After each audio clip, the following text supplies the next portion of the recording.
آپ صلی اللہ علیہ وآلہ وسلم نے فرمایا، بندے کا ایمان درست نہیں ہو سکتا جب تک کہ اس کا دل درست نہ ہو، اور بندے کا دل درست نہیں ہو سکتا جب تک کہ اس کی زبان درست نہ ہو، اور ایسا شخص جنت میں داخل نہیں ہو سکتا جس کا پڑوسی اس سے محفوظ نہ ہو۔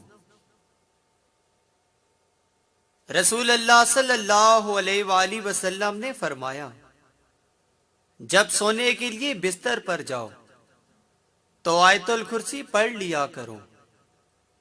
اس کی وجہ سے اللہ تعالیٰ تم پر ایک نگہبان فرشتہ مقرر کر دے گا، اور شیطان صبح تک تمہارے قریب نہ آ سکے گا۔ نبی کریم صلی اللہ علیہ وآلہ وسلم نے فرمایا، منافقوں پر فجر اور عشاء کی نماز سے زیادہ اور کوئی نماز بھاری نہیں، اور اگر انہیں معلوم ہوتا کہ ان کا کتنا ثواب ہے تو گھٹنوں کے بل گھسیٹ کر آتے، اور میرا تو ارادہ ہو گیا تھا کہ مؤذن سے کہوں کہ وہ تکبیر کہے، پھر میں کسی کو نماز پڑھنے کے لیے کہوں،